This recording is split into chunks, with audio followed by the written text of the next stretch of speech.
ప్రేక్షకులకి నమస్కారం. ఈరోజు నేను రమగారు కలిసి హైదరాబాద్ నుంచి సుమారుగా ఒక గంట ట్రావెల్ చేసి రంగారెడ్డి జిల్లా పెంజర్ల గ్రామంకి వచ్చామండి. ఇక్కడ ఒక విశిష్టత ఉంది. అదేంటంటే శ్రీదేవి భూదేవి సమేత స్వయంభూ శ్రీ అనంత పద్మనాభ స్వామి వారి దేవాలయానికి వచ్చాము.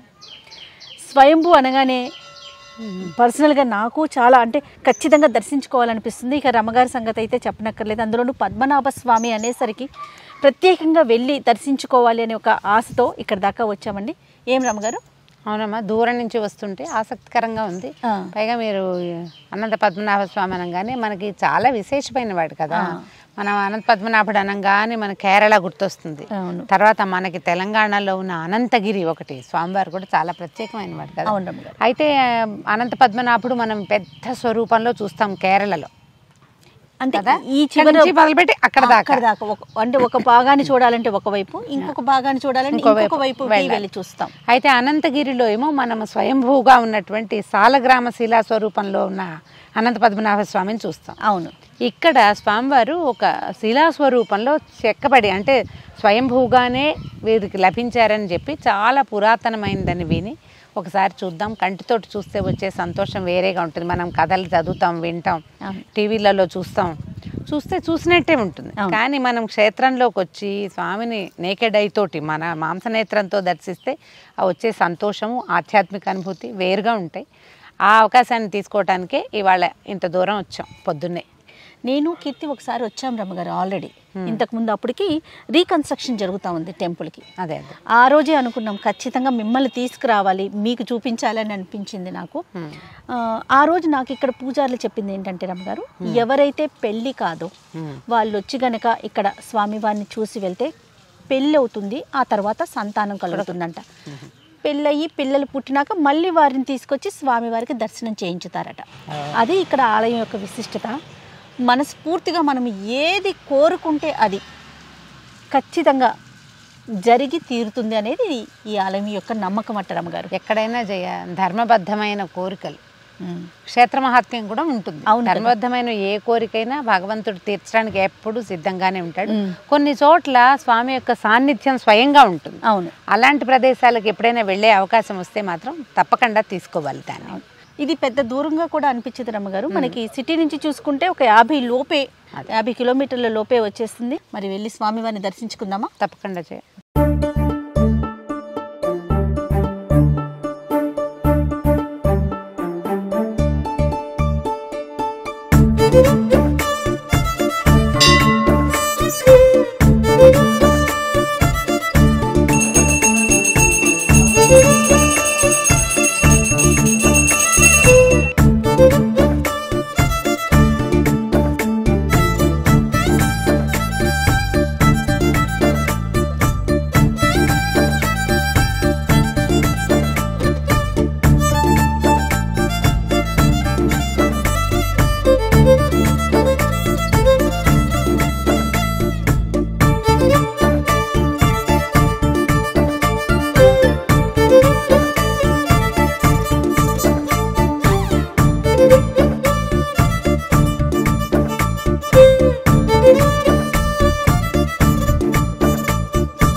రమగారు, స్వామివారిని దర్శించుకున్నాం. స్వయంభూని చూసినప్పుడు ఎట్లా అనిపించింది రమగారు? చాలా క్యూట్గా ఉన్నాడు జయస్వామి కదండి, చాలా అందంగా ఉంది. కపోలాలు, గండస్థలాలు ఇట్లా పైకి ఉన్నట్టుండి మొహం, నవ్వు, కళ్ళు అవి ఒక చిన్న పిల్లవాడి ముఖంలాగా స్వరూపం పెద్దదిగా బాగుంది, విశేషంగా ఉంది. మనం ఇక్కడ ఒక దేవాలయం దర్శనం చేసుకున్నాం. మొదట పెద్ద స్వరూపంలో అనంత పద్మనాభుడు సేనమూర్తిగా కనపడ్డారు కదా. పక్కన చెన్నకేశవ స్వామి ఉన్నాడు, అమ్మవార్లు ఉన్నారు, ఆంజనేయ స్వామి సన్నిధి ఉంది. అయితే వీరికి పక్కన ఉన్న ఈ పురాతన స్వయంభూ ఆలయం అంటే ఆలయంగా మనకు కనిపించట్లే, ఒక మండపంలో ఉన్నారు కదండి. ఆ కట్టడం కూడా అంటే మనకి రెగ్యులర్గా ఆలయాల్ని చూస్తున్నట్టుగా ఆ కట్టడం కనిపించలేదు కదా. అంటే దీనికి పూర్వ చరిత్ర చెప్పుకోవాలి కదా జయ. మనం ఈ పెంజర్ల గ్రామంలో ఆవులు ఎక్కువగా ఉండేవాడు. వీళ్ళు అన్ని గ్రామంలో ఉన్న అన్ని కులాల వాళ్ళకి ఆవులు ఉండేవి. ఎవరి ఆవులు వాళ్ళు తోలుకునే కాలం కదా.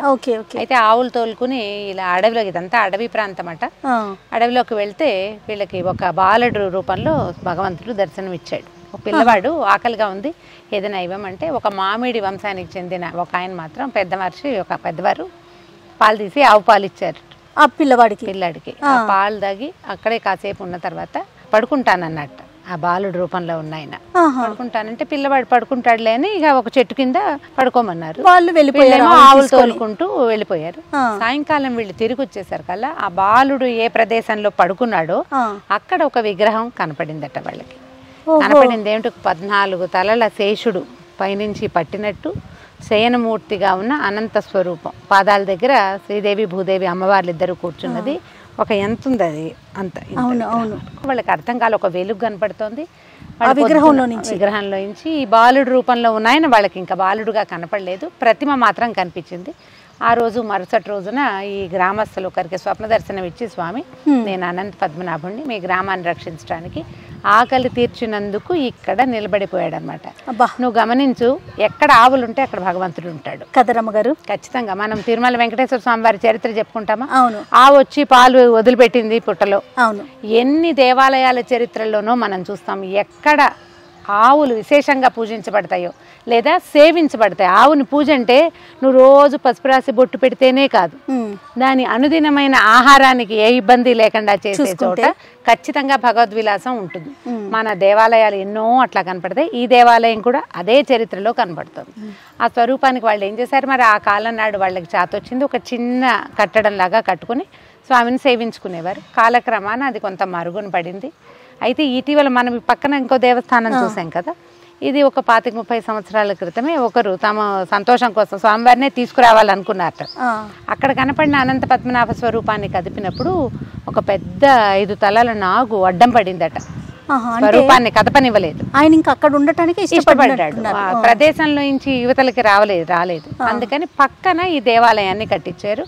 ఇక్కడ చెన్నకేశ్వర స్వామిని, తర్వాత అనంత పద్మనాభ స్వామివారిని ప్రతిష్ఠ చేసుకుని వారే పూజించుకుంటూ ఉండేవారు. అయితే ఇటీవల దీన్ని డెవలప్ చేయడానికి పూనుకున్న అనిత గారు, తర్వాత ఇంకా ఇతరులు ఎంతమంది సహాయం చేశారు. దైవ కార్యం అనేసరికల్లా ఒక మనిషితోటి ఎప్పుడూ కాదు కదా, చాలామంది కూడి చేసి ఉండొచ్చు. స్వామివారిని ఏం చేశారంటే కళాపకర్షణ చేసి వారిని మళ్ళీ సరిగ్గా ఒక చిన్న పెద్ద మందిరంలోకి దర్శనానికి వీలుగా ఉండేలాగా ఏర్పరిచి పెట్టడం వల్ల మనం బాగా చూడగలుగుతాం. ఆవిడ చెప్పింది అయితే ఒక చిన్న గుహలాగా ఉంది, వంగి వెళ్ళాలి, చిన్న కట్టడం అని చెప్పారు. అయితే ఇంతకు ముందు కాలంలో ఈ ప్రాంతానికి వచ్చిన భక్తులు ఎవరైనా ఆ పాతకాలపు కట్టడాన్ని చూసి ఉండొచ్చు. ఇప్పుడు చూడు చక్కగా తెరిపిగా మనం హాయిగా నడుచుకుంటూ వెళ్ళి కళ్ళారా లోపల ఉన్న స్వరూపాన్ని దీపాల వెలుగులో మనం ప్రతిమని పూర్తిగా చూడగలుగుతాం.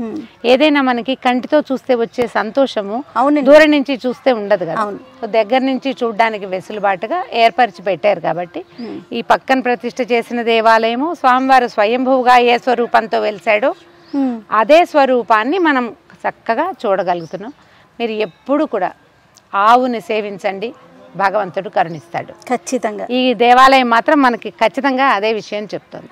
స్వామి ముందట ఆవిడ చెప్పిన మాట, కళాపకర్షణ చేశాక తొలుత కాలంలో అంటే ఈ దేవాలయం కట్టినప్పుడు ఆయన లేచి రాలా అక్కడి నుంచి, కానీ విశేషంగా చేయదలుచుకున్నాక చక్కగా పక్కన లేచి వచ్చేసి మొత్తం పూజ సరిగా పూర్తి చేయించి తర్వాత యజ్ఞాలు అవి చేయించుకుని మళ్ళీ ప్రజలకి అందుబాటులోకి రావడానికి సమయము చూసుకుంటాడమ్మా భగవంతుడు. ఆయన ఎప్పుడు ప్రకటించబడాలి అని అనుకుంటే ఆ రోజున ప్రకటిస్తాడు. దానికి కారణం ఎవరెవరు అవుతారో వాళ్ళ దశా విశేషాలు, ఏ జన్మలోనో చేసుకున్న పుణ్యాలు, వాళ్ళ అమ్మలు కన్నా ఆ తల్లుల తాలూకు కడుపు సెలవ, అంతే కదా, అవన్నీ వాటితోటి మనకి అట్లా అవకాశం లభిస్తుంది. కానీ అంటే సేవ చేసే భాగ్యాన్ని ఆయనే కల్పిస్తాడు. సేవ చేసుకోవాలంటాడేమో, మనకి ఆ అవకాశాన్ని భగవంతుడు ఇవ్వదలుచుకుంటాడు. ఆ ఇవ్వదలుచుకున్న అవకాశాన్ని సజావుగా సక్రమంగా చేయదలుచుకుని చేస్తే కనుక మరింత ముందుకు తీసుకెళ్తాం. మన సమాజం అంతా కూడా ఎట్లా ఉందంటే ఇప్పుడు ఆధ్యాత్మిక ధోరణిలోకి వెళ్తూనే మనం పాప పంకిలంలో పడిపోతున్నాం. అందులో నుంచి బయటికి రావాలంటే ఖచ్చితంగా మనకి దేవాలయాలు చాలా అవసరము. పురాతనమైన దేవాలయాలని ఎవరైతే ఉద్ధరించాలని అనుకుంటారో వాళ్ళకి అసలు ఎన్ని తరాలైనా వాళ్ళు అదృష్టవంతులుగానే ఉంటారు. ఆ పని చెయ్యాలి ఎవరైనా. పురాతన దేవాలయాలని బాగు చేసేందుకు మన వంతు మనం కూడా అన్ని చోట్లకు వచ్చి దర్శనం చేసుకుంటే అందరికీ చేయాలనిపిస్తుంది కదా. కొంతకాలం క్రితం ఇక్కడ అసలు గుడి ఉందని కూడా ఎవరికీ తెలియదు. అవునట. ఇటీవల అందరం తెలుసుకున్నాము. పెద్ద దూరం కాదు సిటీ నుంచి, ఒక 30-40 కిలోమీటర్లు, 50 కిలోమీటర్ల లోపల అనుకోండి. ఒకసారి వస్తే మాత్రం మళ్ళీ వదలలేనట్టుగా ఉంది. స్వరూపం ఎంత విశేషంగా ఉన్నారో అసలు ఆ శయనమూర్తిని చూస్తేనే ఒక కళ్ళు అలా అప్పచెప్పేసేయాలనిపిస్తా. చాలా బాగుంది. స్వయంభూ స్వరూపం కూడా అయ్యవారు మహాముద్దుగా చాలా చక్కటి స్వరూపంలో ఉన్నారు. అవకాశం ఉన్న వాళ్ళు దర్శనం చేస్తారు. తప్పకుండా ఈ ఆలయానికి వచ్చిన వాళ్ళకంట ఎవరు ఏది అనుకుంటే అది నిజమైన కోరిక అయితే ఖచ్చితంగా నెరవేరటం, మళ్ళీ వాళ్ళు తిరిగి రావటం. పెళ్ళిళ్ళు కావాలన్నా, లేకపోతే విదేశాలకు వెళ్ళాలన్నా, మంచి కాలేజెస్లో సీటు రావాలన్నా, పిల్లలు సంతానం కలగాలన్నా, ఇట్లా ఏ కోరిక కలిగితే ఆ కోరిక ఖచ్చితంగా నెరవేరుతుంది. నెరవేరిందని ఆవిడ ఎక్స్పీరియన్స్ చెప్తున్నప్పుడు నాకు జనాలు చూడు ఎంతమంది వస్తున్నారు. తర్వాత ఆలయ ఏర్పాట్లు కూడా చూడండి ఎంత తీర్చిదిద్దినట్లుగా. అంటే ఇప్పుడు మనం ఎక్కడికైనా వెళ్తే, పురాతన దేవాలయాలకు వెళ్తే ఏ వెసులుబాట్లు ఉండవు, డ్రైగా ఉంటుంది, వెళ్తాము, భోజనం దొరకదు, స్వామి కోసమే వెళ్ళి చూసి వచ్చేస్తాం. రాగలము, మనం మనుషులం కదా జయ. అవసరాలు రావా? అవసరాలు వస్తాయి, ఆహార అవసరాలు, శారీరకమైన అవసరాలు, ఏవో ఇబ్బందులు వస్తాయి కదా. వాటికి ఏ ప్రాబ్లము లేదు, చక్కగా పర్ఫెక్ట్ గా ఏర్పరిచి పెట్టారు. దూరం నుంచి వచ్చినా ఇబ్బంది లేదు. యాగశాలను ఒకటి ఏర్పాటు చేశారు, ధ్యాన మందిరం ఏర్పాటు చేయాలనుకుంటున్నారట. అలానే దూరం నుంచి వచ్చిన వాళ్ళకి వాష్రూమ్స్ ఎంత నీట్ గా అనిపించినాయి అంటే బాగున్నాయి. అంటే ఎలాంటి ఇబ్బంది లేకుండా చక్కగా పార్కు లాగా మంచి మంచి వృక్షాలన్నీ పెట్టి కాసేపు 1 గంట 2 గంటలు కూర్చోవాలి, చెట్ల నీడని కూర్చుని దండం పెట్టుకుని ప్రశాంతంగా వెళ్ళచ్చు. అండ్ మోర్ ఓవర్ ఏంటంటే లోపలికి వస్తుంటే చాలా ప్రశాంతంగా కూల్గా ఉంది. పురాతనమైన దేవాలయం అయినప్పటికీ కూడా డెవలప్మెంట్ వల్ల చాలా బెటర్ పొజిషన్లో బాగా కనపడుతుంది. గ్రీన్గా ఉంది. ఇది ఇదివరకు అడవి అని చెప్తా ఉన్నారు కదా రమ్మగారు, కానీ అది ఎక్కడ కూడా తీసిపోవట్లేదు. అంటే వాతావరణాన్ని దీన్ని ప్రత్యేకంగా దేవాలయాన్ని ఇంచుమించు పార్క్ లాగా చక్కగా చేశారు. ముందు ప్రధానమైనది ఏంటంటే మన చుట్టూతా గ్రీనరీ కంటే సాన్నిధ్యం, దైవ సన్నిధి బాగుండటం, ఆధ్యాత్మిక భావన. అంటే మనకు రాగానే అదొక ఫీల్ అనిపిస్తుంది. పద్మనాభ స్వామి అనగానే మనకి సహజంగానే ఒక అనంత శయన స్వరూపం పడుకున్నట్టుగా శయనమూర్తిగానే ఉన్నారు కదా. మన స్వయంభూమూర్తి శయనమూర్తిగానే ఉన్నారు, ప్రతిష్ఠ చేయబడిన మూర్తి కూడా శయనమూర్తిగానే ఉన్నారు. ప్రతిష్ఠా స్వరూపం కూడా ఎంత బాగున్నారు, మహా చక్కగా ఉన్నారు. మంచి కళైన రూపం. అవును, చాలా బాగుంది. అవకాశం ఉన్న వాళ్ళు దర్శనం చేసుకోండి తప్పకుండా.